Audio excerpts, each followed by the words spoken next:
क्या कभी आपने महसूस किया है कि किसी ने आपकी बात नहीं मानी और बिना इसका कारण जाने आपको गुस्सा आ गया?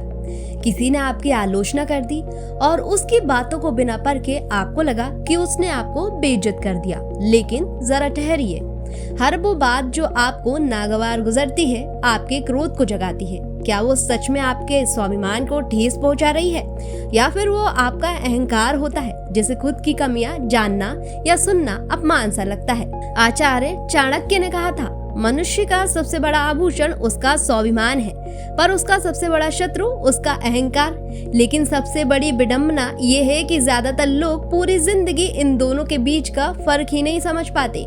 आजकल लोग अक्सर स्वाभिमान और अहंकार को एक ही मान बैठते हैं और कई लोग अपने गुस्से को स्वाभिमान का नाम देकर सही करार देते हैं। लेकिन स्वाभिमान बहुत ही अलग होता है। जी हाँ, अगर कोई व्यक्ति अपने सिद्धांतों, मेहनत और ईमानदारी पर अडिग रहता है, गलत बात के सामने नहीं झुकता, लेकिन दूसरों का सम्मान भी करता है, तो ये स्वाभिमान है। वहीं दूसरी तरफ अगर कोई हर बात में खुद को ही सही माने, अपनी गलती स्वीकार न करे और हर समय स्वयं के सम्मान की ही इच्छा रखने और दूसरों को नीचा दिखाने या कम करके आके, तो ये उस व्यक्ति का अहंकार है।